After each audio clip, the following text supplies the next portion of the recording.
칠흑 같은 어둠이 깔린 동해, 바다 한가운데 수심을 알 수 없는 검은 물결 위로 고작 5개의 머리만이 위태롭게 떠 있었습니다. 3월의 바다는 칼날처럼 날카로웠고 수온은 섭씨 8도에 불과했습니다. 뼛속까지 파고드는 냉기에 사지가 마비되어 가는 고통 속에서 우리는 서로의 몸을 밧줄 하나로 묶은 채 죽음과 사투를 벌이고 있었습니다. 조국이라 믿었던 땅은 제 어머니를 짐승처럼 끌고 갔고 10년을 바친 충성은 처참한 배신으로 돌아왔습니다. 이것은 영화나 소설이 아닙니다. 저 강철수와 제 동료들이 목숨을 걸고 탈출했던 19년 전의 처절한 생존 기록입니다. 본격적인 이야기를 시작하기 전에 구독과 좋아요 한 번씩 부탁드립니다. 여러분의 관심이 이 진실을 알리는데 큰 힘이 됩니다. 안녕하십니까? 저는 현재 대한민국 서울에서 평범하지만 소중한 자유를 누리며 살아가고 있는 51세 강철수라고 합니다. 지금부터 들려드릴 이야기는 2006년 제가 북한 해군 장교복을 벗어던지고 4명의 전우들과 함께 사선을 넘었던 그날의 기억입니다. 당시 저는 함경남도의 한 해군 기지에서 복무하던 대위였습니다. 누구보다 당에 대한 충성심이 강했고 조국을 지킨다는 자부심으로 10년을 버텼습니다. 하지만 그 견고했던 믿음이 산산조각 나는 데는 그리 오랜 시간이 걸리지 않았습니다. 모든 것은 어머니의 말실수 하나에서 시작되었습니다. 평생을 당에 헌신하며 살아오신 어머니께서 식량 배급소에서 홧김에 내뱉은 이놈의 세상 배급이라도 제대로 줘야 살 것 아니냐 라는 한마디가 화근이었습니다. 그 말 한마디로 어머니는 그 악명 높은 요덕 정치범 수용소로 끌려가셨습니다. 면회조차 허용되지 않는 그곳으로 어머니가 짐승처럼 끌려가는 모습을 보며 평생 당을 위해 일해오신 아버지는 충격으로 쓰러져 뇌졸중을 얻고 반신불수가 되셨습니다. 병상에 누워 초점 잃은 눈으로 천장만 바라보시는 아버지를 보며 그리고 차가운 수용소 바닥에서 떨고 계실 어머니를 생각하며 제 안에 무언가가 와르르 무너져 내렸습니다. 내가 목숨 바쳐 지키려던 체제가 고작 내 가족 하나 지켜주지 못하는 허상이었단 말인가 라는 물음이 머릿속을 떠나지 않았습니다. 그때부터 저는 탈출을 결심했습니다. 혼자서는 불가능한 일이었습니다. 저는 저와 뜻을 함께할, 아니 각자의 지옥 속에 살고 있던 4명의 동료를 은밀히 포섭했습니다. 첫 번째 동료는 최영호였습니다. 그는 이미 한 차례 탈북을 시도했다가 실패하여 모진 고문을 당한 경험이 있는 친구였습니다. 철수 동지, 나는 죽어도 남조선 흙을 밟고 죽을 거요. 여기서 개죽음 당하느니 바다 물고기 밥이 되는 게 낫소. 라며 이를 갈던 그의 눈빛을 잊을 수 없습니다. 두 번째는 정민석이었습니다. 그의 누이는 당 간부에게 끔찍한 일을 당하고 억울하게 자살했지만 가해자는 아무런 처벌도 받지 않았습니다. 복수심과 체제에 대한 증오로 가득 찬 민석은 언제든 폭발할 준비가 되어 있었습니다. 세 번째는 김태성, 그는 우리 중 가장 책임감이 강한 가장이었습니다. 아내와 어린 자식이 굶어 죽어가는 것을 지켜볼 수 없어 군부대 식량을 빼돌리다 걸릴 위기에 처해 있었습니다. 내 새끼 입에 쌀밥 한번 넣어주는 게 내 소원이요 라고 말하며 눈물 짓던 그의 모습이 눈에 선합니다. 마지막으로 우리 팀의 막내 박진우가 있었습니다. 갓 20살을 넘긴 진우는 외부 세계에 대한 동경이 가득했고 꽉 막힌 북한 사회에서 숨을 쉴 수 없다며 자유를 갈망했습니다. 우리는 2006년 3월 15일 야간 해상 침투 훈련이 있는 날을 디데이로 잡았습니다. 훈련을 빙자하여 바다로 나간 뒤 감시망을 피해 공해상으로 빠져나갈 계획이었습니다. 그날 밤은 유난히 파도가 거칠고 달빛조차 없는 캄캄한 밤이었습니다. 역설적이게도 그런 악천후가 우리에게는 기회였습니다. 경비정들의 감시가 소홀해지는 틈을 타 우리는 훈련용 소형 잠수정 갑판 위로 올라왔습니다. 차가운 바닷바람이 뺨을 때렸지만 두려움보다는 긴장감이 온몸을 감쌌습니다. 저는 동료들의 눈을 하나하나 마주치며 고개를 끄덕였습니다. 말은 필요 없었습니다. 우리는 미리 준비한 밧줄로 서로의 허리를 단단히 묶었습니다. 거친 파도 속에서 서로를 잃어버리지 않기 위한 생명줄이었습니다. 자, 간다. 뒤돌아보지 마라. 살아서 보자. 제 낮은 신호와 함께 우리는 차가운 동해바다로 뛰어들었습니다. 풍덩 소리와 함께 얼음장 같은 바닷물이 온몸을 휘감았습니다. 3월의 동해는 상상 이상으로 차가웠습니다. 물에 닿는 순간 심장이 멎을 듯한 충격이 왔고 숨이 턱 막혔습니다. 수온 8도. 이 온도에서는 보통 사람이 30분 이상 버티기 힘들다는 것을 해군 장교인 저는 누구보다 잘 알고 있었습니다. 하지만 우리는 살기 위해, 아니 자유를 위해 필사적으로 헤엄쳤습니다. 북한 해역을 벗어나 공해상으로 나가는 것만이 유일한 살 길이었습니다. 파도는 우리를 집어삼킬 듯 높게 일렁겼고 입안으로 짜디짠 바닷물이 계속해서 밀려들어 왔습니다. 1시간, 2시간. 시간이 지날수록 감각이 무뎌져 갔습니다. 처음에는 칼로 베는 듯한 추위가 느껴지더니 점차 통증조차 느껴지지 않는 마비 상태가 찾아왔습니다. 손발이 제멋대로 움직이지 않았고 의식은 점점 흐릿해졌습니다. 형님, 저 너무 졸립니다. 그냥 좀 자고 싶습니다.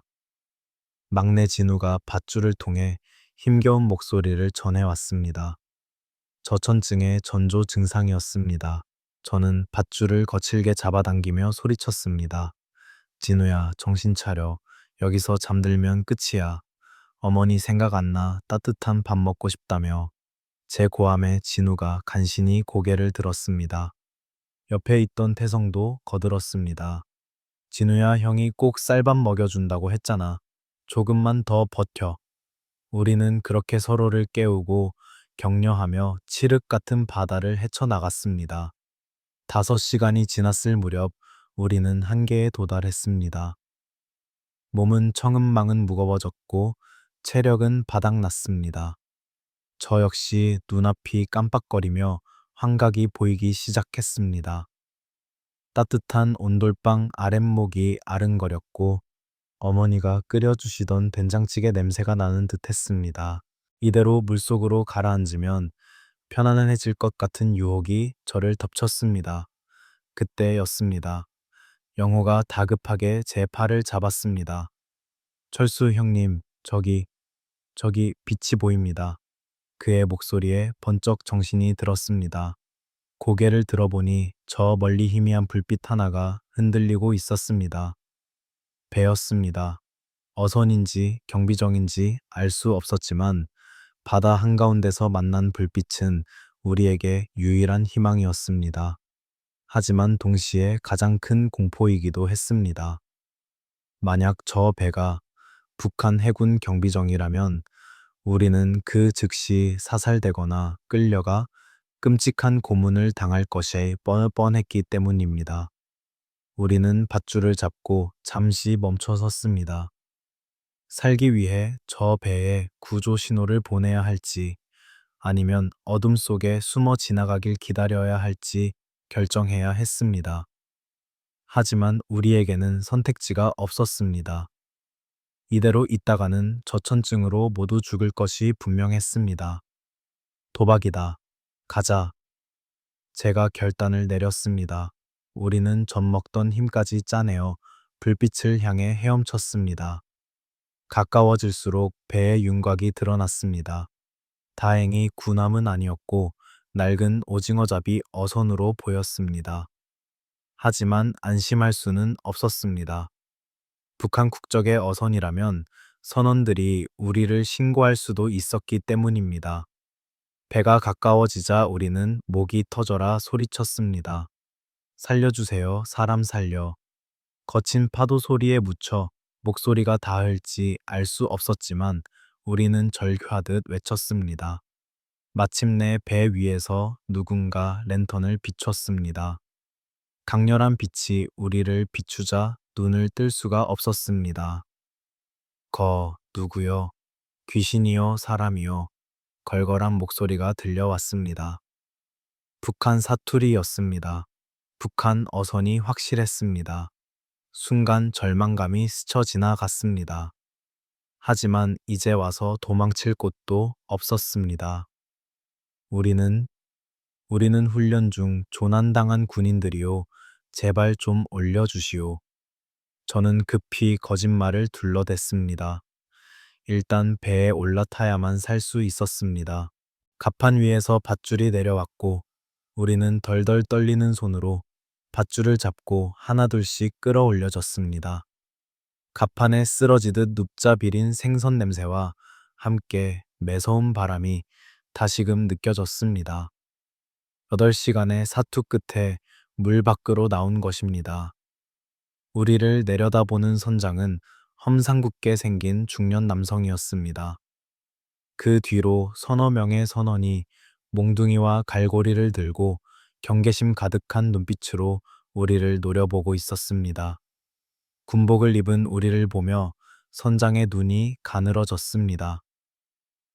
훈련 중 조난 이 밤중에 그것도 이 공해상 근처에서 동무들 솔직히 말하시라. 탈람하려는 갓나새끼들 아니오. 선장의 예리한 지적에 등골이 오싹해졌습니다. 여기서 거짓말이 들통나면 우리는 꼼짝없이 묶여서 보입으로 넘겨질 판이었습니다. 태성과 진우는 공포에 질려 파랗게 질린 입술을 떨고 있었고 민석은 주머니 속에 숨겨둔 잭나이프를 만지작거리고 있었습니다. 일촉즉발의 상황이었습니다. 저는 숨을 고르고 품 안 깊숙이 비닐로 꽁꽁 싸매 두었던 것을 꺼냈습니다. 그것은 제가 10년 동안 먹을 거 안 먹고 입을 거 안 입으며 모아둔 제 전 재산이나 다름없는 미화 500달러였습니다. 당시 북한에서 500달러는 엄청난 거금이었습니다. 저는 젖은 손으로 달러 뭉치를 선장에게 내밀며 낮게 으르렁거리듯 말했습니다. 선장 동지, 이거면 되겠소. 우리를 못 본 척 해주시오. 대신 우리를 러시아 해역 근처까지만 데려다 주시오. 그러면 이 돈은 전부 당신 거요. 선장의 눈이 달러 뭉치에 꽂혔습니다. 탐욕과 의심이 교차하는 그의 눈동자를 보며 저는 침을 꿀꺽 삼켰습니다. 만약 그가 돈만 뺏고 우리를 신고한다면 그땐 배 위에서 죽기 살기로 싸우는 수밖에 없었습니다. 영호와 민석도 제 눈빛을 읽고 몸에 힘을 주며 공격 태세를 갖췄습니다. 선장은 한참 동안 돈과 우리를 번갈아 보더니 씩 누런 이빨을 드러내며 웃었습니다. 동무들 운이 좋구만. 내 오늘 기분이 썩 나쁘지 않거든. 그는 돈을 낚아채듯 가져가 주머니에 찔러 넣더니 선원들에게 손짓했습니다. 이바들 멋들 하네. 손님들 추우시댄다. 저기 생선 창고 비어있지. 거기로 모셔라. 선장의 말에 우리는 안도의 한숨을 내쉬었지만 그것이 끝이 아니었습니다. 그가 가리킨 곳은 썩은 생선 내장과 오물이 가득한 갑판 아래 좁은 창고였습니다. 러시아 갈 때까지 쥐 죽은 듯이 박혀 있으라우. 소리 한 번이라도 내면 그 즉시 바다에 던져버릴 테니. 선장은 차가운 경고를 남기고 쾅소리와 함께 창고 문을 닫아버렸습니다. 칠흑 같은 어둠과 코를 찌르는 악취가 우리를 덮쳤지만 적어도 차가운 바닷물 속은 아니라는 사실에 감사해야 했습니다. 우리는 젖은 군복을 서로의 천으로 말리며 좁은 공간에 짐승처럼 웅크렸습니다. 이제 우리의 운명은 저 탐욕스러운 선장의 손에 달려 있었습니다. 과연 그가 약속을 지킬지 아니면 돈만 챙기고 우리를 보위부에 팔아넘길지 알 수 없는 불안감 속에서 배는 거친 파도를 헤치며 북쪽으로 더 북쪽으로 향하고 있었습니다. 이것이 우리의 길고 긴 탈출 여정의 서막이었습니다. 하지만 우리는 꿈에도 몰랐습니다. 바다에서의 고통은 앞으로 닥쳐올 지옥에 비하면 아무것도 아니었다는 것을 말입니다. 러시아의 낯선 항구에서 우리를 기다리고 있는 것은 따뜻한 구원의 손길이 아닌 더 잔혹한 배신과 죽음의 그림자였습니다. 비릿한 생선 썩은 내와 경유 냄새가 진동하는 어선 창고 안은 그야말로 생지옥이었습니다.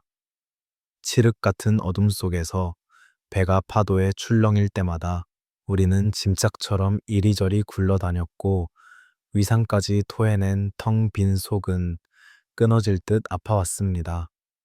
시간이 얼마나 흘렀는지 가늠조차 할 수 없는 상황에서 우리가 할 수 있는 것은 서로의 천에 의지해 덜덜 떠는 것 뿐이었습니다. 살아야 한다. 반드시 살아서 이 지옥을 증언해야 한다. 저는 정신을 잃어가는 동료들의 뺨을 때려가며 주문처럼 이 말을 되뇌었습니다. 마침내 엔진 소리가 잦아들고 쿵 하는 소리와 함께 배가 멈췄습니다. 쇠 긁는 소리를 내며 창고 문이 열리자 눈을 찌르는 듯한 서치라이트, 불빛과 함께 러시아의 살을 애는 밤 공기가 훅 끼쳐 들어왔습니다. 빨리 내려 재수없게 걸리지 말고 선장은 마치 오물을 버리듯 우리를 재촉했습니다. 후들거리는 다리로 갑판에 올라서니 멀리서 러시아 블라디보스토크 인근으로 추정되는 항구의 불빛들이 아른거렸습니다. 선장은 약속대로 우리를 러시아 영해 근처의 인적이 드문 해안가에 내려주었습니다. 차가운 바닷물에 다시 몸을 적시며 해안으로 기어 올라간 우리는 모래사장 위에 대자로 뻗어버렸습니다. 북한을 탈출했다는 안도감보다는 당장 어디로 가야 할지, 무엇을 먹어야 할지 막막함이 파도처럼 밀려왔습니다. 가진 것은 젖은 군복과 목숨뿐 빈털터리 신세였습니다. 낯선 키릴 문자가 적힌 표지판들은 우리를 더욱 위축시켰습니다. 그렇게 며칠을 숲속에 숨어 나무 껍질과 눈으로 허기를 달래며 남쪽으로 중국 국경 쪽으로 이동했습니다. 그러다 운명처럼 한 노인을 만났습니다. 인가 근처를 서성이다 쓰레기통을 뒤지던 우리를 발견한 그는 놀랍게도 유창한 조선말을 썼습니다. 거 북조선에서 왔소. 낡은 점퍼를 입은 백발의 노인 박용식 어르신이었습니다. 고려인 3세인 그는 일제 강점기 때 연해주로 이주했다가 강제 이주를 당했던 아버지의 유언을 지키기 위해 살고 있다고 했습니다. 아버지가 돌아가시면서 그러셨지. 언젠가 고향 사람들이 배를 골고 찾아오면 묻지도 따지지도 말고 밥 한 끼 따뜻하게 먹여 보내라고. 박 노인은 우리를 자신의 허름한 창고로 데려가 뜨거운 감자국과 빵을 내주었습니다. 며칠 만에 맛보는 음식에 우리는 짐승처럼 울며 허겁지겁 그릇을 비웠습니다. 태성은 국물 한 방울까지 핥아 먹으며 어르신 이 은혜 죽어서도 잊지 않겠습니다. 라고 오열했습니다. 하지만 박 노인의 도움만으로는 한계가 있었습니다. 우리는 한국행을 원했고 그러기 위해서는 중국을 거쳐 삼국으로 가야만 했습니다. 박 노인은 어렵게 입을 떼며 중국 쪽 브로커를 소개해 주었습니다. 내 아름아름 아는 자인데 돈을 좀 밝히긴 해도 일 처리는 확실하다고 하더구만. 이름은 콩이라고 부르는데 중국 놈이야. 선택의 여지가 없었습니다. 며칠 뒤 접선 장소에 나타난 콩은 뱀처럼 교활한 눈빛을 가진 뚱뚱한 사내였습니다. 그는 우리를 훑어보더니 대뜸 돈부터 요구했습니다. 1인당 3,000달러, 5명이니 15,000달러, 선불이다. 청천벽력 같은 소리였습니다. 500달러는 이미 선장에게 줘버렸고 우리에겐 10번 한 푼 없었습니다. 돈은 한국에 가서 갚겠소. 각서를 쓰라면 쓰겠소. 제발 도와주시오. 제가 애원했지만 콩은 비웃음을 흘리며 고개를 저었습니다. 외상사절, 돈 없으면 꺼져. 절망적인 상황이었습니다. 그때였습니다. 옆에서 잠자코 있던 영호가 불쑥 나섰습니다. 내 신장 하나 떼어 가시오. 그 말에 우리 모두가 얼어붙었습니다.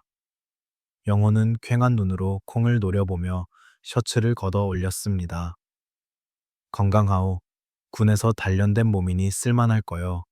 이거 팔면 우리 5명 중국 넘겨줄 수 있소. 콩의 눈이 번들거렸습니다. 그는 영호의 배를 툭툭 치며 흥미롭다는 듯 입맛을 다셨습니다. 호호신장이라. 뭐 요즘 시세가 나쁘지 않지. 저는 이성을 잃고 영호의 멱살을 잡았습니다. 야, 이 미친 새끼야. 네가 뭘 판다고 우리가 살자고 나왔지. 병신 되려고 나왔어.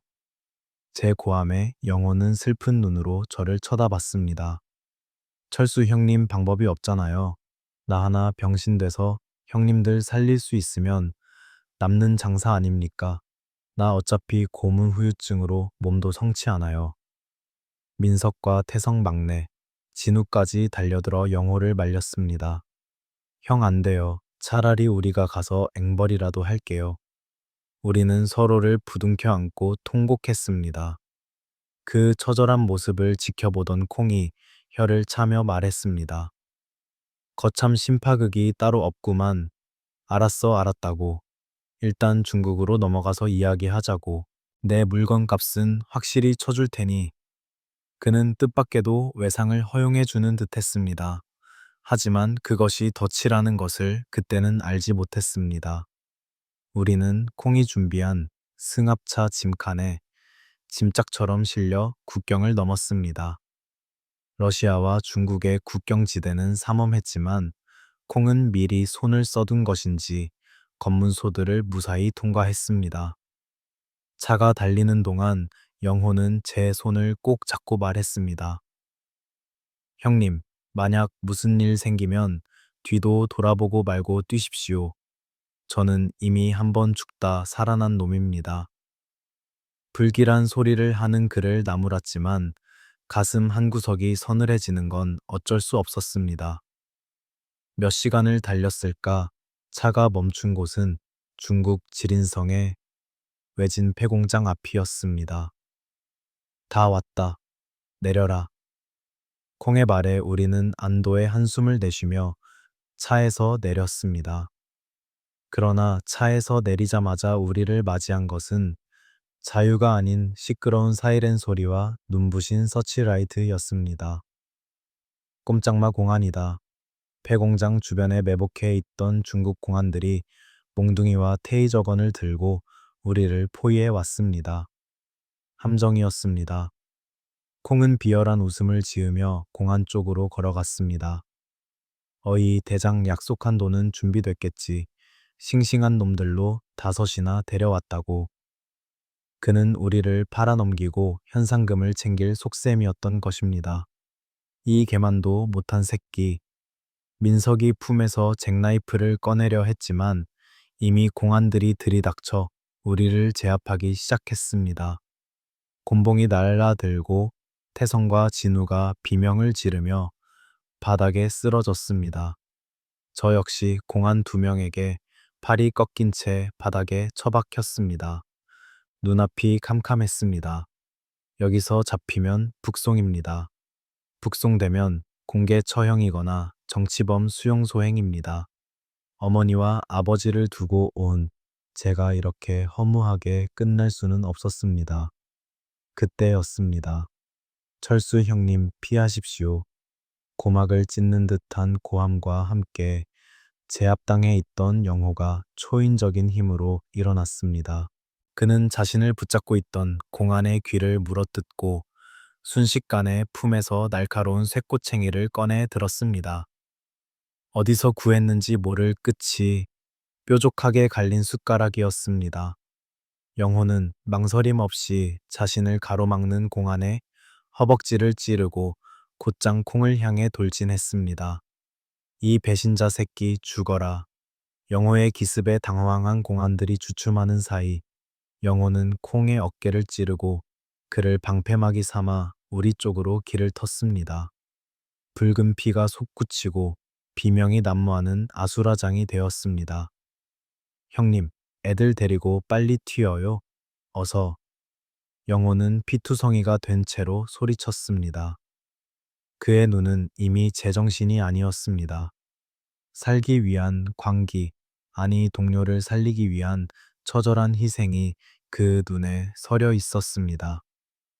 저는 순간 멍해졌지만 태성이 제 팔을 잡아 끌며 정신을 차리게 했습니다. 형님, 영호, 형 뜻을 헛되게 하면 안 됩니다. 뜁시다. 우리는 쓰러진 진우를 일으켜 세우고 영호가 만들어준 틈을 타 어둠 속으로 질주했습니다. 뒤에서 잡아 쏘아 하는 고함과 함께 총성이 울렸지만 우리는 숲을 향해 미친 듯이 달렸습니다. 나뭇가지에 얼굴이 긁히고 돌부리에 걸려 넘어져도 멈출 수 없었습니다. 심장이 터질 것 같았고 폐가 찢어질 듯 아팠습니다. 한참을 달려 숲 깊은 곳에 다다랐을 때야 우리는 거친 숨을 몰아쉬며 멈춰 섰습니다. 뒤따라오던 영호가 비틀거리며 우리 곁으로 쓰러졌습니다. 그의 옆구리에서는 검붉은 피가 콸콸 쏟아지고 있었습니다. 영호야, 영호야. 제가 그의 상처를 틀어막으며 울부짖었습니다. 영호는 창백한 얼굴로 하지만 희미하게 웃으며 말했습니다. 거봐요. 내 신장값보다 이게 더 낫죠. 그는 고통 속에서도 농담을 던졌습니다. 눈물이 앞을 가려 그의 얼굴이 제대로 보이지 않았습니다. 우리는 이제 단순한 탈북자가 아니었습니다. 중국 공안을 상해하고 도주한 1급 수배 범죄자가 된 것입니다. 낯선 중국 땅 믿었던 자의 배신, 그리고 피 흘리는 동료. 우리 앞에는 더 큰 절망이 기다리고 있었지만 역설적이게도 그 절망은 우리를 더 단단하게 묶어주었습니다. 우리는 피 묻은 손을 서로 맞잡았습니다. 누구 하나 죽어도 나머지는 끝까지 간다. 알겠지. 어둠 속에서 짐승의 울음소리가 들려왔습니다. 우리는 부축하고 업고 다시 걸음을 옮겼습니다. 목적지는 연변. 그곳에 우리를 숨겨줄 누군가가 있다는 신락 같은 희망 하나만을 붙잡고서 말입니다. 여러분, 지금 이 이야기를 듣고 계신 곳은 어디입니까? 따뜻한 방 아니신가요? 아니면 퇴근길, 지하철 아니신가요? 저희는 그때 차가운 흙바닥 위에서 피 냄새를 맡으며 생과 사의 경계에 서 있었습니다. 지금 느끼시는 감정이 어떤 것인지 솔직한 심정을 댓글로 남겨주시면 감사하겠습니다. 여러분의 공감이 저희에게는 큰 위로가 됩니다. 피 냄새는 끈질기게 우리를 따라왔습니다. 영호의 옆구리에서 흐르는 피가 제 옷소매까지 붉게 적셨고 우리는 짐승처럼 거친 숨을 몰아쉬며 중국 지린성의 깊은 산속을 헤매고 있었습니다. 밤하늘의 별은 무심하게도 아름다웠지만 우리는 고개를 들어 하늘을 볼 여유조차 없었습니다. 오직 앞사람의 발뒤꿈치만 보고 걸었습니다. 영호는 점점 무거워졌습니다. 형님, 저를 두고 가십시오. 저는 틀렸습니다. 헛소리처럼 중얼거리는 영호의 입을 틀어막으며 저는 이를 악물었습니다. 닥쳐라. 살아서 같이 쌀밥 먹자고 했잖아. 네가 죽으면 나도 여기서 죽는다. 태성과 민석이 번갈아 가며 영호를 업었고 막내 진우는 뒤를 경계하며 울면서 따라왔습니다. 우리는 범죄자였고 난민이었으며 세상에서 가장 고독한 5명의 형제였습니다. 그렇게 며칠을 밤에만 이동하며 도착한 곳은 연변의 한 변두리 마을이었습니다. 박 노인이 알려준 마지막 희망, 초해 목사님의 교회가 있는 곳이었습니다. 십자가 불빛이 희미하게 보이는 낡은 벽돌 건물 앞에서 우리는 망설였습니다. 혹시 이곳도 함정이 아닐까? 또다시 배신당하는 것은 아닐까? 하지만 선택의 여지는 없었습니다. 영호의 상처가 골마 터지기 직전이었기 때문입니다. 떨리는 손으로 교회의 뒷문을 두드렸습니다. 쿵쿵쿵. 잠시 후 문이 열리고 인자한 인상의 중년 남성이 나타났습니다. 최 목사님이었습니다. 그는 피투성이가 된 우리 몰골을 보고도 전혀 놀란 기색 없이 마치 기다리던 자식들을 맞이하듯 문을 활짝 열었습니다. 어서 오시오. 고생 많았소. 그 짧은 한마디에 며칠 동안 팽팽하게 당겨져 있던 긴장의 끈이 툭 끊어졌습니다. 최 목사님은 우리를 교회 지하 보일러실 옆에 딸린 작은 비밀 방으로 안내했습니다. 습하고 곰팡내 섞인 냄새가 났지만 그곳은 우리에게 천국보다 더 아늑한 안식처였습니다. 목사님은 영호의 상처를 소독하고 능숙하게 꿰매 주셨습니다. 항생제와 진통제를 구해 주시고 김이 모락모락 나는 흰 쌀밥과 고깃국을 내오셨습니다. 많이 먹고 푹 자두시오. 여기는 안전합니다. 우리는 말없이 밥을 입 안으로 밀어 넣으며 눈물을 흘렸습니다. 밥알이 눈물과 섞여 짠맛이 났습니다. 그곳에서 우리는 꼬박 한 달을 숨어 지냈습니다. 낮에는 숨죽여 있고 밤이 되면 목사님이 주신 성경책을 읽거나 조용히 찬송가를 들었습니다. 사실 우리는 하나님이라는 존재를 몰랐습니다. 우리에게 신은 오직 수령님 뿐이었으니까요. 처음에는 보이지도 않는 신이 우리를 어떻게 구하냐며 의구심을 가졌습니다. 하지만 매일 밤 우리를 위해 무릎 꿇고 기도하는 목사님의 등을 보며 그리고 골맞던 영호의 상처가 아물어가는 기적을 체험하며 우리의 얼어붙었던 마음에도 조금씩 변화가 생겼습니다. 특히 복수심에 불타던 민석이 가장 많이 변했습니다. 날카로웠던 그의 눈빛이 조금씩 순해졌고 어느 날 밤에는 십자가를 붙들고 누나, 내 누나 하며 오열하기도 했습니다. 우리는 그 지하 방에서 처음으로 평안이라는 감정을 느꼈습니다. 쫓기지 않는 삶, 누군가 나를 위해 기도해 준다는 위로가 얼마나 큰 힘이 되는지 깨달았습니다. 하지만 그 평안은 영원할 수 없었습니다. 공안의 수사망이 좁혀오고 있다는 소식이 들려왔습니다. 목사님은 무거운 표정으로 지도를 펼치셨습니다. 이제 떠나야 합니다. 여기서 남쪽으로 아주 먼 길을 가야 합니다. 중국을 종단해서 동남아시아로 넘어가는 루트입니다. 거기서 태국으로 가면 한국 대사관에 갈 수 있습니다. 우리는 다시 짐을 꾸렸습니다. 한 달간 정들었던 지하 방을 떠나는 발걸음이 무거웠지만 자유를 향한 갈망은 멈출 수 없었습니다. 목사님은 우리 손에 꼬깃꼬깃한 비상금과 성경책 하나를 쥐어주며 작별 인사를 건넸습니다. 살아서 꼭 살아서 하나님이 주신 자유를 누리시오. 우리는 다시 어둠 속으로 몸을 던졌습니다. 기차를 타고 버스를 타고 때로는 걷고 또 걸으며 중국 대륙을 가로질렀습니다. 검문소가 보이면 산을 탔고 사람이 보이면 숨었습니다. 수천 킬로미터의 대장정 끝에 우리는 마침내 중국 남부 국경을 넘어 미얀마와 라오스 접경 지역의 정글 입구에 도착했습니다. 이곳부터는 지옥의 구간이라 불리는 곳이었습니다.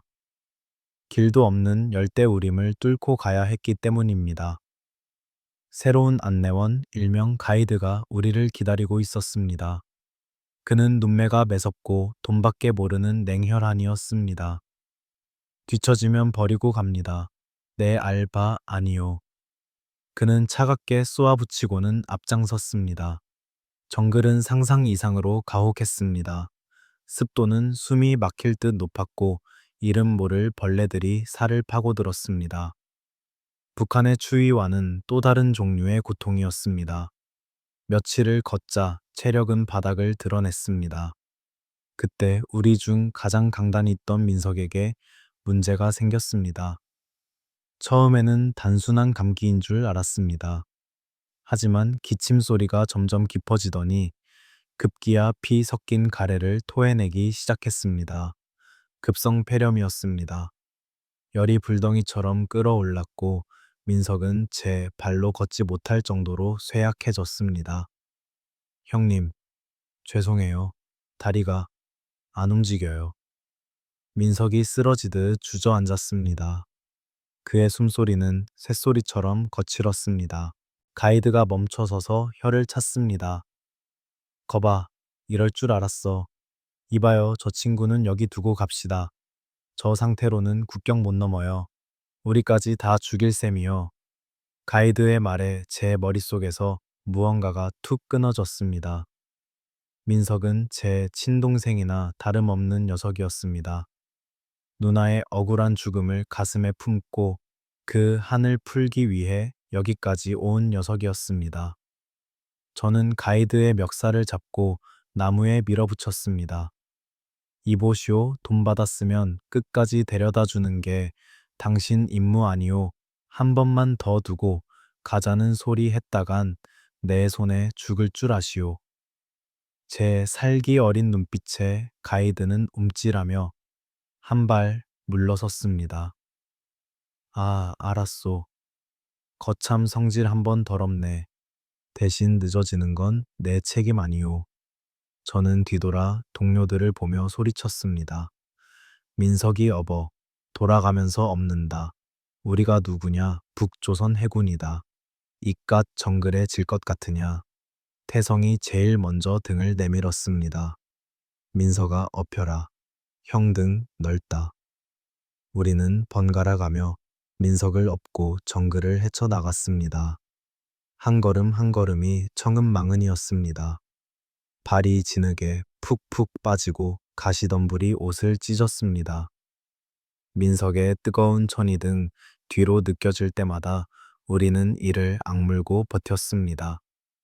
죽지 마라 민석아, 제발 죽지 마라. 밤이 깊어 정글 한가운데서 노숙하게 되었습니다. 민석은 열 때문에 헛소리를 하기 시작했습니다. 누나, 누나, 나 왔어. 춥지. 그 모습을 지켜보는 우리 가슴은 찢어지는 듯 했습니다. 약도 없고 의사도 없는 이 망망한 정글 속에서 우리가 해줄 수 있는 건 젖은 수건으로 이마를 닦아주는 것 뿐이었습니다. 하늘을 올려다 보았습니다. 빽빽한 나무잎 사이로 별 하나가 보였습니다. 하나님 계시다면 제발, 제발 이 녀석 좀 살려주십시오. 생전 처음으로 간절한 기도가 터져 나왔습니다.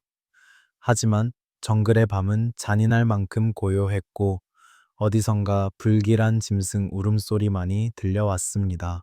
우리의 체력은 한계에 다다랐고 민석의 숨소리는 점점 희미해져 갔습니다. 그리고 앞서가던 가이드가 갑자기 멈춰 섰습니다.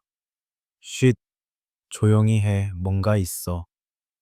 그의 긴장된 목소리에 우리는 모두 숨을 죽였습니다.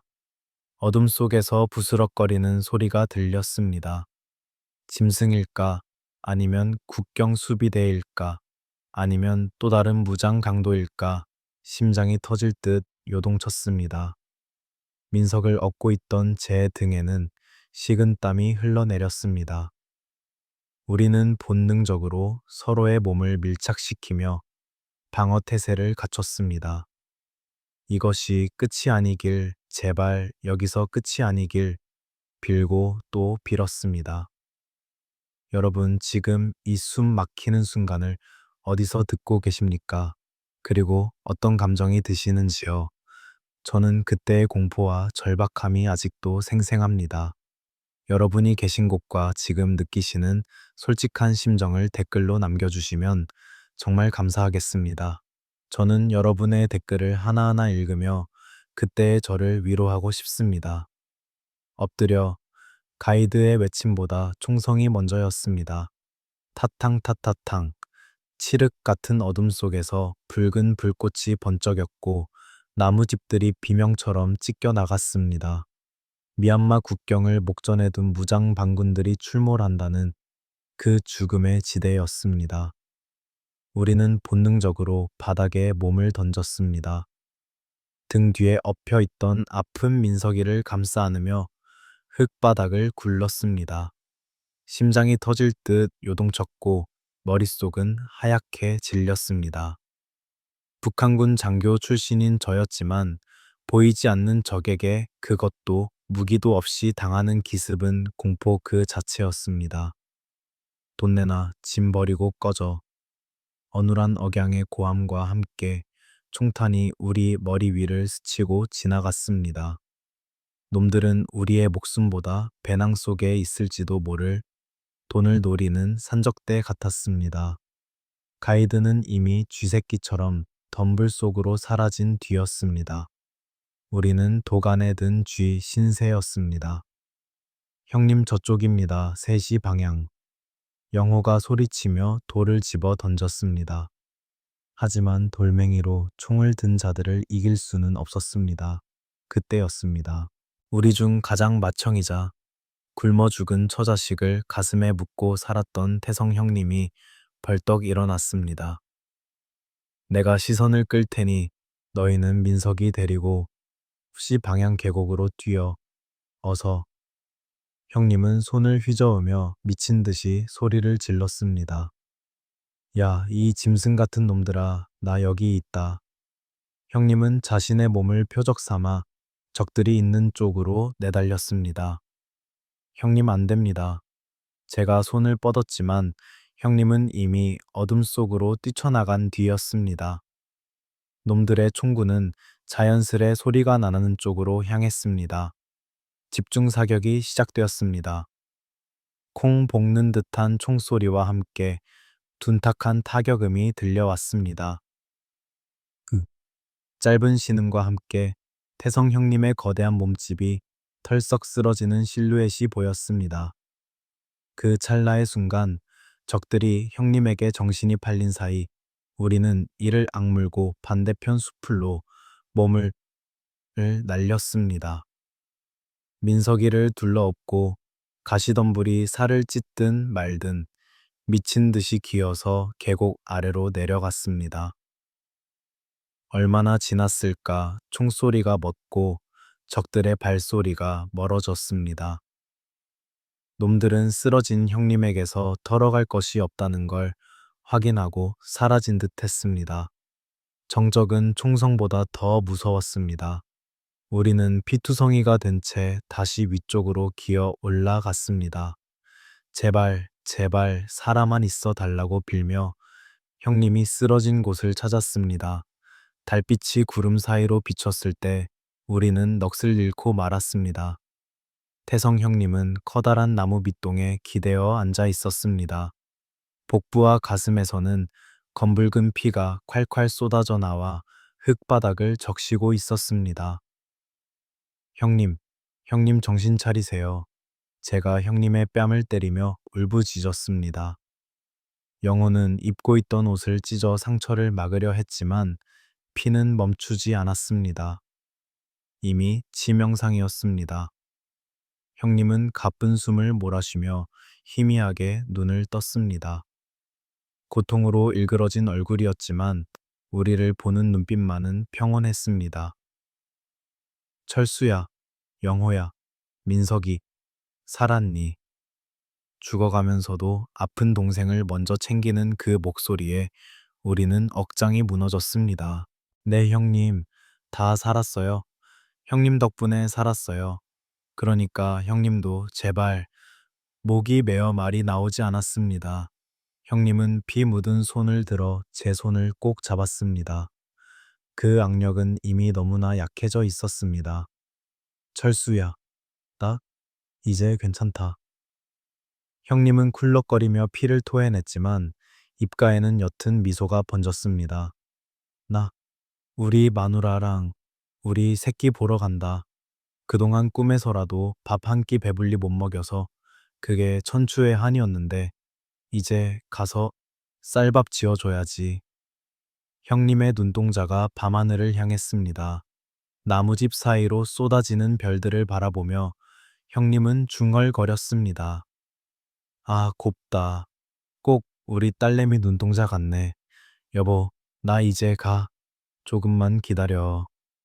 잡고 있던 손에서 힘이 스르르르 빠져나갔습니다.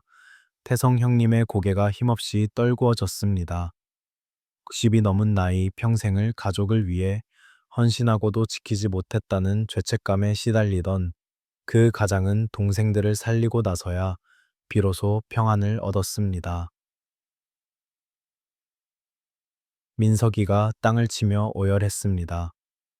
형님, 저 때문에 저 같은 놈 살리려다 정글이 떠나가라. 울부짖는 민석이를 우리는 말릴 수 없었습니다. 저 역시 형님의 식어가는 가슴에 얼굴을 묻고 짐승처럼 울었습니다. 이 지옥 같은 세상에서 유일하게 의지했던 큰 형님이었습니다. 핏줄보다 더 진한 형제로 뭉친 우리였기에 그 상실감은 팔다리가 잘려 나가는 것보다 더 큰 고통이었습니다. 하지만 우리는 슬퍼할 시간조차 사치였습니다. 언제 또다시 적들이 들이닥칠지 몰랐습니다. 우리는 눈물을 훔치며 형님을 묻어드릴 준비를 했습니다. 삽 한 자루 없는 이곳에서 우리는 맨손으로 땅을 팠습니다. 손톱이 뒤집어지고 손가락에서 피가 나도 멈추지 않았습니다. 딱딱한 흙과 나무 뿌리를 걷어내며 깊게, 아주 깊게 구덩이를 팠습니다. 짐승들이 형님의 시신을 훼손하지 못하도록 그리고 빗물에 쓸려 내려가지 않도록 형님을 구덩이에 눕히고 흙을 덮는 순간 가슴이 미어지는 듯 했습니다. 차가운 흙이 형님의 얼굴을 덮어갈 때마다 우리의 죄책감도 켜켜이 쌓였습니다. 마지막으로 흙을 다 덮은 뒤 우리는 주변에서 구한 돌들을 모아 봉분을 만들었습니다. 그리고 영호가 주워 온 나무 판자에 칼로 삐뚤빼뚤하게 글씨를 새겼습니다. 고 김태성 자유를 꿈꾸다. 여기 잠들다. 우리의 영원한 형님. 우리는 그 초라한 무덤 앞에 나란히 섰습니다. 그리고 거수 경례를 올렸습니다. 군인으로서의 경례가 아닌 한 인간으로서 그리고 살아남은 자로서 바치는 마지막 예우였습니다. 형님 먼저 가 계십시오. 저희가 꼭 남조선 가서 형님 목까지 살겠습니다. 그리고 언젠가 통일이 되면 우리가 자유롭게 오갈 수 있는 날이 오면 그때 제일 먼저 달려와서 형님 모셔가겠습니다. 그때까지 부디 가족분들과 편히 쉬십시오. 저는 입술을 깨물며 눈물을 삼켰습니다. 도망쳤던 가이드가 쭈뼛거리며 다시 나타난 것은 그때였습니다. 그는 무덤을 보고 잠시 숙연해지는 듯하더니 이내 재촉했습니다. 이보시오들 안타깝지만 빨리 움직여야 하오. 피냄새 맡고 맹수가 올 수도 있고 총소리 듣고 군인들이 올 수도 있소. 밉살스러운 말이었지만 틀린 말은 아니었습니다. 우리는 떨어지지 않는 발길을 돌렸습니다. 뒤를 돌아보고 또 돌아보았습니다. 어둠 속에 홀로 남겨진 그 돌무덤이 시야에서 사라질 때까지 이제 우리는 다섯이 아닌 넷이었습니다. 하지만 우리 넷의 어깨 위에는 태성 형님의 목까지 얹혀 있었습니다. 형님의 죽음은 우리에게 슬픔을 넘어선 어떤 도끼를 심어 주었습니다. 반드시 살아야 한다. 죽어서 형님을 볼 면목이 있으려면 어떻게든 살아서 그 땅을 밟아야 한다. 우리는 다시 걸었습니다. 민석이는 더 이상 아프다고 징징대지 않았습니다. 고열에 시달리면서도 형님이 자신을 살리고 죽었다는 사실에 이를 악물고 제 발로 걸으려 애썼습니다. 태성 형님이 짊어졌던 짐을 나누어 메고 우리는 침묵 속에서 정글을 헤쳐나갔습니다. 밤이 지나고 새벽이 밝아오고 있었습니다. 나뭇잎 사이로 비치는 햇살은 잔인할 만큼 눈부셨습니다. 그렇게 며칠을 더 걸었을까요? 마침내 숲이 끝나고 탁 트인 강이 나타났습니다. 메콩강이었습니다. 저 강만 건너면 태국 진정한 자유가 기다리고 있는 땅이었습니다. 하지만 강물은 흙탕물처럼 탁했고 유속은 빨랐습니다. 배도 없이 저 강을 건너야 했습니다. 체력은 바닥났고 마음은 너덜너덜해졌지만 우리는 멈출 수 없었습니다. 저 강 건너편에 태성 형님이 그토록 바라던 그리고 우리가 목숨 걸고 찾아온 세상이 있었기 때문입니다. 우리는 서로의 손을 잡았습니다. 처음 바다에 뛰어들 때처럼 우리는 다시 한번 운명을 건 도박을 해야 했습니다. 하지만 이번에는 밧줄이 없었습니다. 대신 태성 형님이 남겨주신 보이지 않는 끈이 우리를 단단히 묶어주고 있었습니다. 가자, 형님이 보고 계신다. 제가 나지막이 말하자 모두가 고개를 끄덕였습니다. 흙탕물 속으로 발을 내디뎠습니다. 물살이 거세게 다리를 휘감았습니다.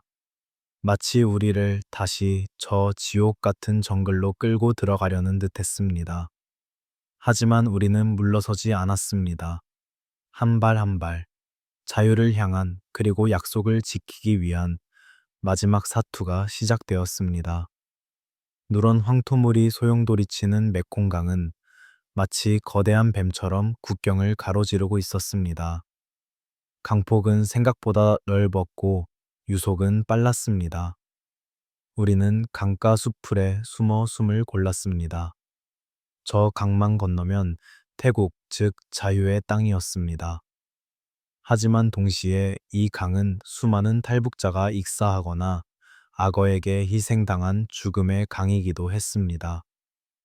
태성 형님을 묻고 온 지 며칠이 지났지만 우리 넷의 몰골은 산송장이나 다름없었습니다. 폐렴을 앓던 민석이는 거의 의식이 없었고 영호는 죄책감에 시달려 눈빛이 텅 비어 있었습니다. 막내 진우만이 겁에 질린 채 제 옷자락을 붙잡고 있었습니다. 방법이 없다. 헤엄쳐야 한다. 저는 주변을 뒤져 썩은 통나무 2개를 구했습니다. 칡넝쿨로 나무를 엮어 임시 뗏목을 만들고 그 위에 민석이를 태웠습니다. 영호야, 네가 뒤를 밀어라. 내가 앞에서 끌게. 진우, 너는 뗏목 옆을 꼭 잡고 발장구만 쳐.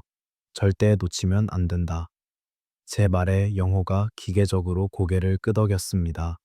우리는 물속으로 들어갔습니다. 미지근하면서도 끈적한 강물이 몸을 감쌌습니다.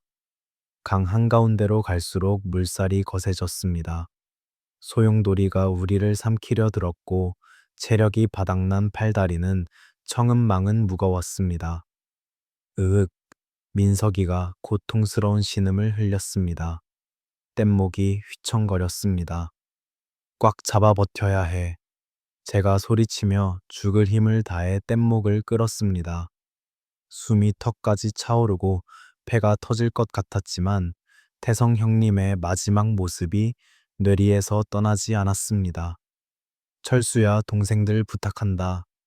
그 환청이 저를 움직이게 했습니다. 얼마나 사투를 벌였을까요? 발끝에 찐득한 진흙이 닿았습니다. 태국 쪽 강변이었습니다. 우리는 뗏목을 밀어 올리고 강가 흙바닥에 쓰러졌습니다. 온몸이 진흙투성이가 된 채 우리는 하늘을 보고 누워 거친 숨을 몰아쉬었습니다. 살았다. 정말로 살았다. 하지만 기쁨보다는 알 수 없는 허탈함과 슬픔이 먼저 밀려왔습니다. 강 건너편 저 어두운 정글 속에 홀로 잠들어 있을 태성 형님 생각에 눈물이 하염없이 흘러내렸습니다. 우리는 곧 태국 국경 수비대에 발견되었습니다. 총을 든 군인들이 다가오자 우리는 본능적으로 두 손을 들었습니다. 그리고 연습했던 영어를 주문처럼 외쳤습니다. 코리아 사우스, 코리아 엠버시 플리즈. 군인들은 우리를 범죄자 취급하며 수갑을 채웠지만 우리는 저항하지 않았습니다. 이 수갑은 우리를 북으로 끌고 가는 수갑이 아니라 서울로 보내줄 절차라는 것을 알고 있었기 때문입니다. 트럭 짐칸에 실려 방콕으로 이송되는 동안 우리는 서로의 손을 꼭 잡고 있었습니다. 이민국 수용소의 좁은 철창 안에 갇혀서도 우리는 떨어지지 않았습니다.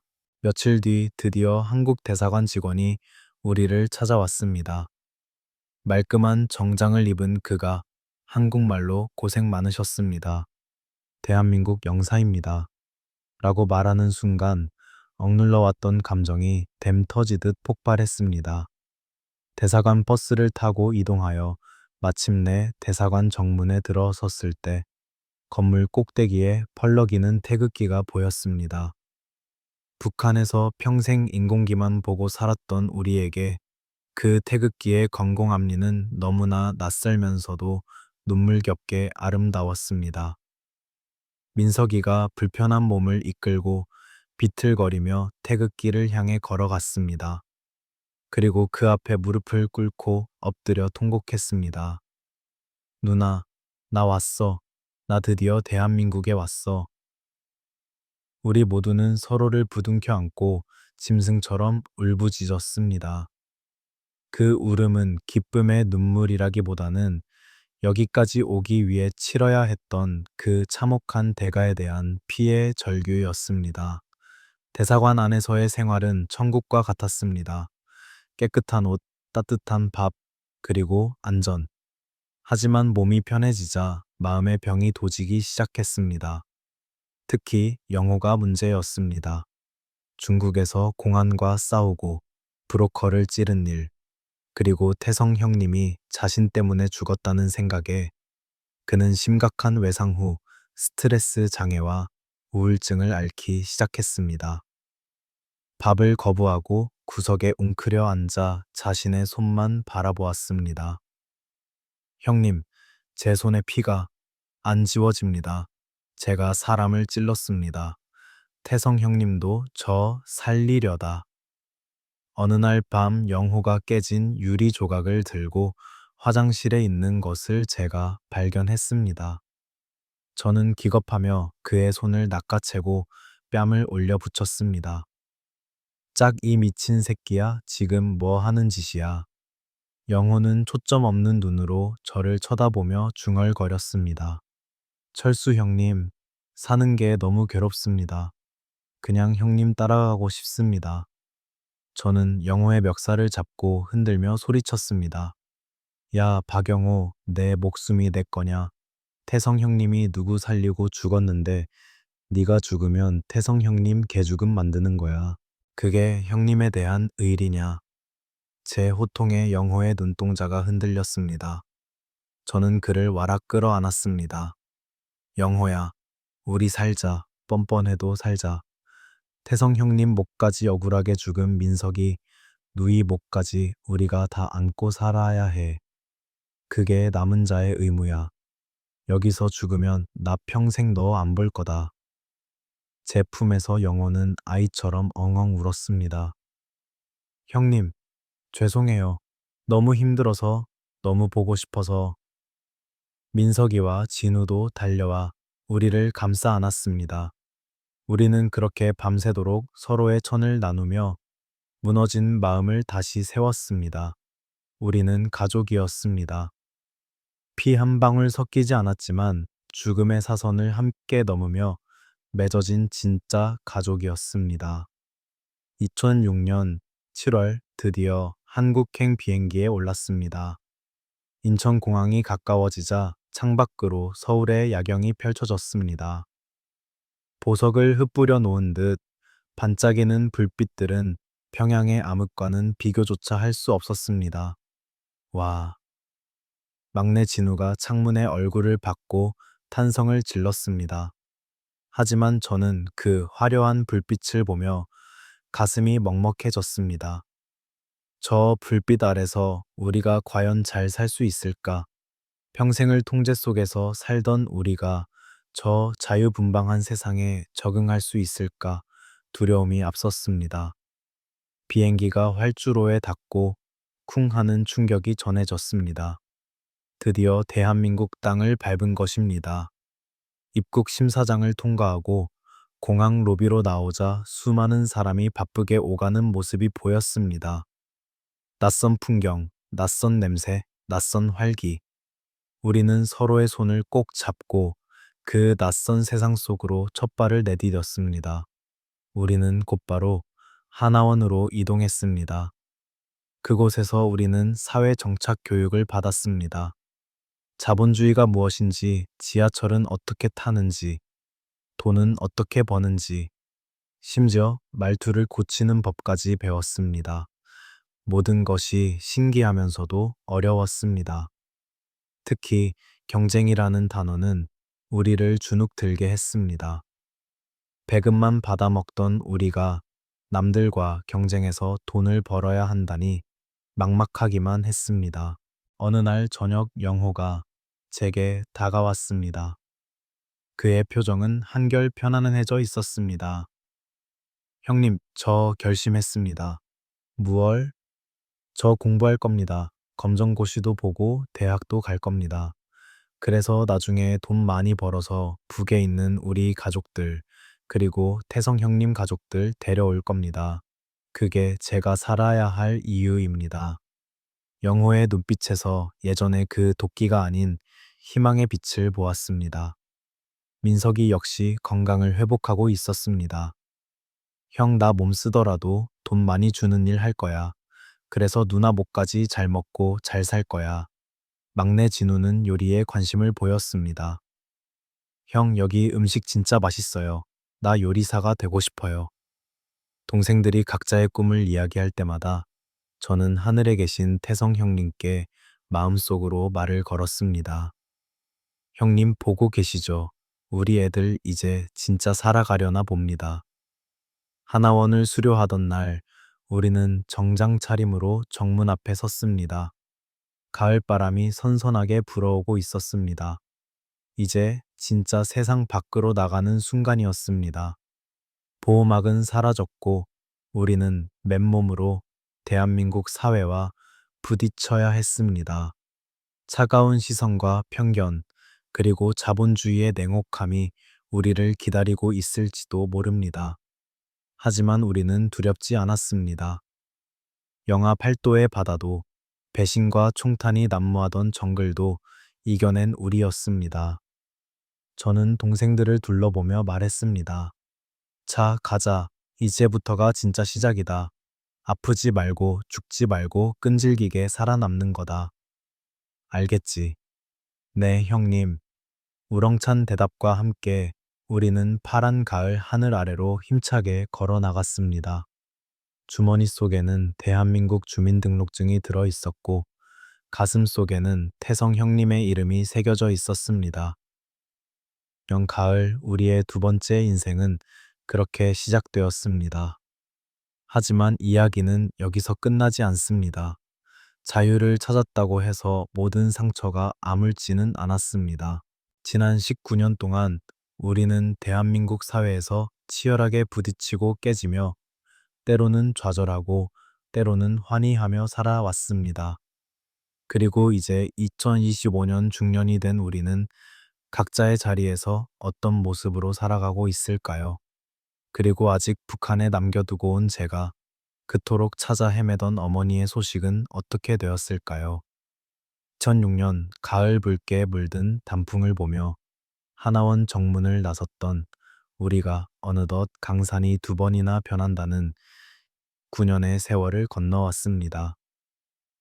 2025년의 서울, 저는 이제 51의 중년이 되었습니다.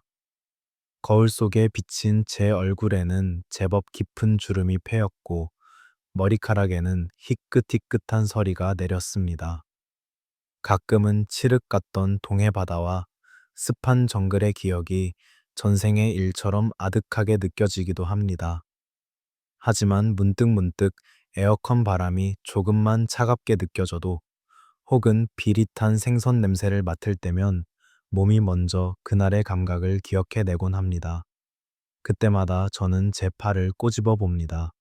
이것이 꿈이 아님을, 내가 살아 숨쉬는 자유의 땅에 있음을 확인하기 위해서입니다. 저 강철수는 현재 서울에서 탈북민 정착 지원센터를 운영하고 있습니다. 거창한 직함 같지만 실상은 간 넘어온 후배들이 저처럼 시행착오를 겪지 않도록 돕는 일입니다. 사기를 당하지 않는 법, 임대주택을 신청하는 법 아플 때, 병원 가는 법 같은 아주 사소하지만 절박한 문제들을 상담해 줍니다. 제가 이 일을 택한 이유는 단순합니다. 19년 전 이름 모를 어선 선장부터 박노인 초의 목사님, 그리고 대한민국 영사님까지 수많은 사람의 도움이 없었다면 지금의 저는 없었을 것이기 때문입니다. 그 빚을 갚는 마음으로 매일 아침 사무실 문을 엽니다. 그리고 가슴 한구석에 묻어두었던 어머니의 소식도 결국 듣게 되었습니다. 몇 년 전 어렵게 닿은 북쪽 소식통을 통해 어머니께서 요덕 수용소에서 영양실조로 돌아가셨다는 비보를 전해 들었습니다. 처음 그 소식을 들었을 때는 하늘이 무너지는 것 같아 며칠을 식음 전폐하고 울었습니다. 하지만 이제는 받아들였습니다. 어머니께서 그 차가운 땅에서 고통받는 대신 하늘나라에서만큼은 배불리 드시고 따뜻하게 지내시길 매일 기도합니다. 제가 여기서 열심히 사는 모습을 보여드리는 것이 불효자로서 할 수 있는 유일한 속죄라 믿으면서요. 함께 사선을 넘었던 동생들도 각자의 자리에서 치열하게 뿌리를 내렸습니다. 폐렴으로 죽을 고비를 넘겼던 민석이는 이제 건실한 물류 회사 팀장이 되었습니다. 처음에는 택배 상하차 아르바이트부터 시작해 안 해본 일이 없을 정도로 고생했지만 특유의 뚝심으로 버텨냈습니다. 그는 10년 전 참하고 생활력 강한 한국 여성과 결혼해 예쁜 딸을 낳았습니다. 민석이는 딸의 이름을 태희라고 지었습니다. 태성 형님의 태자를 따온 것입니다. 주말이면 딸을 부둥 태우고 공원에 놀러 가는 민석이의 뒷모습을 볼 때마다 저는 왈칵 눈물이 솟구칩니다. 그 평범한 행복을 위해 그가 얼마나 많은 피와 땀을 흘렸는지 알기 때문입니다. 민석이는 입버릇처럼 말합니다. 형님, 나 억울하게 죽은 우리 누나 목까지, 그리고 나 살려준 태성 형님 목까지 행복하게 살아야 해요. 대충 살면 천벌 받아요. 일본으로 건너간 영호는 국제 NGO 단체에서 일하고 있습니다. 한때 외상 후 스트레스 장애로 가장 힘들어했던 그는 자신과 같은 고통을 겪는 난민들을 돕는 것으로 치유의 길을 찾았습니다. 그는 일본과 한국을 오가며 탈북 트라우마 치료 프로그램을 개발하고 북한 인권 실태를 국제사회에 알리는 데 앞장서고 있습니다. 가끔 영상통화를 할 때면 그의 눈빛이 예전의 불안함을 떨치고 얼마나 단단해졌는지 느낄 수 있습니다. 철수 형님, 제 신장 팔려던 놈이 이제 남의 마음 고치는 일을 하네요. 인생 참 알 수 없습니다. 라며 너터루씀을 짓는 그를 보면 대견하다 못해 존경스럽기까지 합니다. 그리고 우리 막내 진우, 겁 많고 저에게만 매달리던 그 꼬마는 이제 세계를 누비는 유명 셰프가 되었습니다. 요리에 재능을 보인 진우는 호주로 유학을 떠나 시드니의 유명 호텔 수석 셰프 자리에 올랐습니다. 그는 자신의 요리에 북한식 풍미를 가미해 독창적인 메뉴를 개발했고 현지 언론에도 여러 번 소개되었습니다. 형, 나 이제 비행기 타고 싶으면 언제든 타요. 여권에 도장이 꽉 찼어요. 라며 자랑스레 사진을 보내오는 진우는 우리가 꿈꾸던 자유가 무엇인지 온몸으로 증명하고 있습니다. 매년 3월 20일 태성 형님의 기일이 되면 우리는 만사를 제쳐두고 서울 한강공원에 한적한 둔치에 모입니다. 호주에 있는 진우도 일본에 있는 영호도 이날만큼은 반드시 귀국합니다. 우리는 돗자리를 펴고 태성 형님이 생전 그토록 드시고 싶어 했던 쌀밥과 고깃국 그리고 소주 한 병을 차려놓습니다. 화려한 제사상은 아니지만 우리에게는 세상에서 가장 엄숙하고 진한 추모의 자리입니다. 강물이 유유히 흐르는 한강을 바라보며 우리는 태성 형님을 추억합니다. 형님, 거기는 춥지 않으시죠? 배는 안 고프시죠? 민석이가 소주잔을 채워 강물에 뿌리면 영호가 묵묵히 고개를 숙입니다. 예전에는 이 자리가 눈물 바다였지만 이제는 제법 웃음소리도 들립니다. 서로의 흰머리를 놀리기도 하고 자식 자랑을 하기도 합니다. 저는 압니다. 태성 형님도 하늘에서 우리가 우는 모습보다 이렇게 웃으며 살아가는 모습을 더 흐뭇해 하실 거라는 걸요. 작년 기일에는 민석이 딸 태희가 고사리 같은 손으로 저를 올리며 큰아빠, 아빠랑 삼촌들 지켜주셔서 감사합니다. 라고 말해 우리 모두를 울렸습니다. 태성 형님이 목숨 바쳐 지켜낸 생명이 저렇게 예쁘게 자라나고 있다는 사실이 가슴 벅차게 감사했습니다. 우리의 탈출기는 2000년에 끝났지만 인생이라는 항해는 여전히 계속되고 있습니다. 자유는 공짜로 주어지는 것이 아니었습니다. 남한 사회에서의 경쟁 편견 외로움은 또 다른 종류의 정글이었습니다. 때로는 차라리 북에 있을 때가 마음은 편했다 라며 술주정을 부린 적도 있었고 사기를 당해 피 같은 돈을 날리고 절망한 적도 있었습니다. 하지만 그때마다 우리를 다시 일으켜 세운 건 그 차가운 동해 바다에서 서로의 몸을 묶었던 밧줄 같은 끈끈한 유대감이었습니다. 그리고 무엇보다 우리를 살리기 위해 기꺼이 자신의 목숨을 던진 태성 형님의 희생이 헛되지 않게 하겠다는 결기였습니다. 많은 분이 묻습니다. 목숨 걸고 넘어온 한국은 살만합니까? 라고요. 저는 자신 있게 대답합니다. 네, 살만합니다. 돈이 많아서가 아니라 권력이 있어서가 아닙니다. 먹고 싶은 것을 먹고, 가고 싶은 곳을 가고, 내 입으로 하고 싶은 말을 할 수 있는 이 소소한 일상이 기적임을 알기 때문입니다. 오늘 저녁 퇴근길에 삼겹살에 소주 한 잔을 기울일 수 있는 자유 주말에 늦잠을 잘 수 있는 자유 투표소에서 내 손으로 대통령을 뽑을 수 있는 자유. 이 당연해 보이는 것들이 우리에게는 피로 쟁취한 보물입니다. 저희 5명, 아니 태성 형님까지 6명의 이야기는 여기까지입니다. 하지만 북녘 땅에는 아직도 자유를 갈망하며 어둠 속에서 떨고 있는 수많은 사람이 있습니다. 그리고 지금 이 순간에도 제2의 강철수, 제2의 태성이가 되기 위해 차가운 두만강을 넘고 정글을 헤매는 이들이 있습니다. 부디 그들에게도 따뜻한 봄날이 오기를 그리고 우리가 누리는 이 자유의 빛이 그곳까지 비치기를 간절히 소망합니다.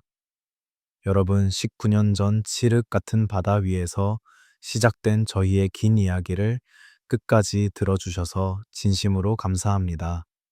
지금 여러분이 계신 그곳 평범한 일상의 자리가 얼마나 소중하고 아름다운 것인지 다시 한번 느끼는 시간이 되셨기를 바랍니다. 저희는 앞으로도 멈추지 않고 태성 형님의 목까지 더 열심히 더 뜨겁게 살아갈 것입니다. 언젠가 통일이 되어 고향 땅 함경남도에 가서 어머니 산소에 소주 한 잔 올리고 태성 형님의 유해를 모셔와 양지 바른 곳에 묻어드리는 그날까지 우리의 항해는 계속될 것입니다. 이 이야기가 여러분의 가슴에 작은 울림을 주었다면, 그리고 저희의 남은 여정을 응원하고 싶으시다면 구독과 좋아요, 그리고 따뜻한 응원의 댓글 부탁드립니다. 여러분의 관심은 목숨을 걸고 자유를 찾아온 수많은 탈북민에게 큰 용기와 희망이 됩니다. 지금까지 전직 북한 해군 장교, 그리고 자랑스러운 대한민국 국민 강철수였습니다. 감사합니다.